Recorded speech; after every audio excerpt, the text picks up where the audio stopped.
చైనాలో డాల్ఫిన్ తుఫాన్ అనేది బీభత్సాన్ని సృష్టిస్తుంది. అయితే ఇప్పటి వరకు కూడా కురుస్తున్నటువంటి వర్షపాతం ఏదైతే ఉందో ఆ నగరం అంతటా కూడా కొన్ని నగరాల్లో కూడా వరద నీరు అనేది కూడా ప్రజలంతా బయటికి వెళ్లకుండా కూడా చుట్టుముట్టిందనే చెప్పుకోవచ్చు.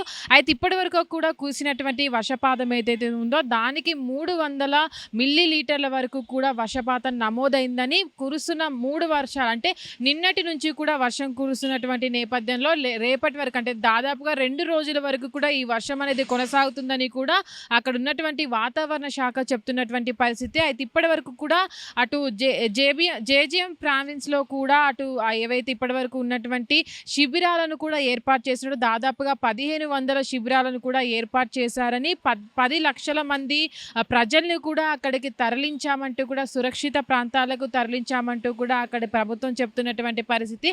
అయితే ప్రస్తుతానికి కురిసినటువంటి వర్షపాతం ఏదైతే ఉందో అది దాదాపుగా ఈ రోజు కురిసినటువంటి వర్షపాతం నిన్నటి నుంచి వర్షం నమోదైనప్పటికీ కూడా ఈ రోజు వరకు కురిసినటువంటి వర్షపాతం దాదాపుగా 300 మిల్లీ లీటర్ల వరకు కూడా నమోదైందని దాదాపుగా 2 రోజుల వరకు అంటే ఇది కొనసాగుతుంది కాబట్టి ఈ వర్షపాతం పెరిగే అవకాశం ఉందని కూడా అటు వాతావరణ శాఖ చెప్తున్నటువంటి పరిస్థితుల్లో ఎక్కడికక్కడ నీటిమయంగా మారిపోయినటువంటి చైనా నగరాలు చూసినట్లయితే ఇంకొంచెం అంటే ఈ వర్షపాతం అనేది నమోదైనది చూసుకున్నట్లయితే మరింత ప్రాణ నష్టం జరిగే అవకాశం ఉందని కూడా తెలుస్తుంది. అయితే ప్రస్తుతానికి కురుస్తున్నటువంటి వర్షపాతం ఏదైతే ఉందో అక్కడ ఉన్నటువంటి నదులు కావచ్చు ప్రాజెక్టులు కావచ్చు అన్నీ కూడా పూర్తిగా నిండిపోయి ఎక్కడికక్కడికంటే డేంజర్ జోన్లో ఉన్నాయని వాటన్నిటి కూడా నీటి విడుదల చేసే ప్రాంతంలో కూడా చాలా వరకు ఆ డేంజర్ జోన్లో ఉన్నాయని ఆ చుట్టుపక్కల ప్రాంతాలన్నీ కూడా ప్రజలను అప్రమత్తం చేస్తున్నారని వారందరినీ కూడా సురక్షిత ప్రాంతాలకు తరలిస్తున్నట్టు కూడా అధికారులు చెప్తున్నారు.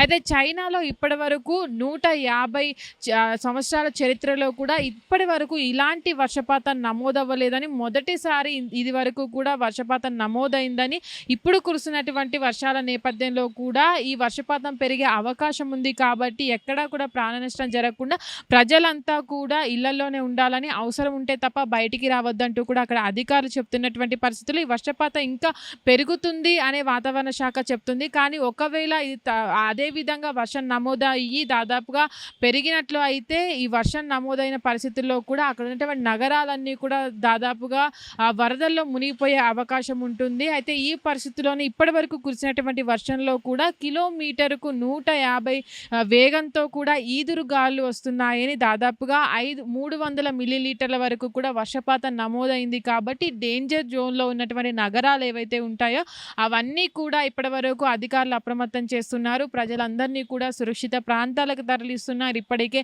1500 సురక్షిత శిబిరాలను ఏర్పాటు చేయడం జరిగింది. అక్కడ ఉన్నటువంటి వారిని కూడా ఆ శిబిరాలకు తరలిస్తున్నట్టు కూడా అటు అధికారులు చెప్తున్నటువంటి పరిస్థితుల్లో అంటే 2 రోజుల వరకు కూడా వర్షం కురిసే అవకాశం ఉంది కాబట్టి దీన్ని దృష్టిలో పెట్టుకొని అటు వాతావరణ శాఖ ఎప్పటికప్పుడు హెచ్చరికలు జారీ చేస్తుంది. అటు అధికారులు కూడా అప్రమత్తం అవుతున్నారు. ఎవరైతే నిర్వాసితులైనటువంటి ప్రజలు ఉన్నారో వాళ్ళందరికీ కూడా అటు ఫుడ్ని డొనేట్ చేయబోతున్నారు అటు అధికారులు కూడా. హిట్ టీవీ యాప్ ఇందులో short news, live news, entertainment shows, movies, digital magazines తో పాటు మీ జిల్లా వార్తలను కూడా ఫ్రీగా చూడొచ్చు. ఇంకెందుకు ఆలస్యం, వెంటనే హిట్ టీవీ యాప్ ని డౌన్లోడ్ చేసుకుని ఫ్రీగా ఎంటర్టైన్మెంట్ పొందండి. Hit TV app. Hit TV app. Please download hit TV app. Hit TV app ని ఫ్రీగా డౌన్లోడ్ చేసుకుని ఎంజాయ్ చేయండి. మీకు నచ్చిన ఎంటర్టైన్మెంట్ కోసం హిట్ టీవీ యాప్ ని ఫ్రీగా డౌన్లోడ్ చేసుకుని ఎంజాయ్ చేయండి. హిట్ టీవీ యాప్ ని డౌన్లోడ్ చేసుకుని ఆస్వాదించండి, ఆశీర్వదించండి. ఇంతమంది సెలబ్రిటీలు హిట్ టీవీ యాప్ ని డౌన్లోడ్ చేసుకోండి అని చెప్తున్నారంటే ఎంత మంచి యాప్ ఆలోచించండి. అమెరికా అమెరికా అమెరికా అమెరికాలో చదవాలనుకునే వాళ్ళకి విశ్వసనీయమైన పేరు మన శౌర్య కన్సల్టెన్సీ. UK లో 1 year masters, UK లో 1 year masters, 2 years work permit up to 5 years visa. Contact Saurya Consultancy. Contact 89851 89851.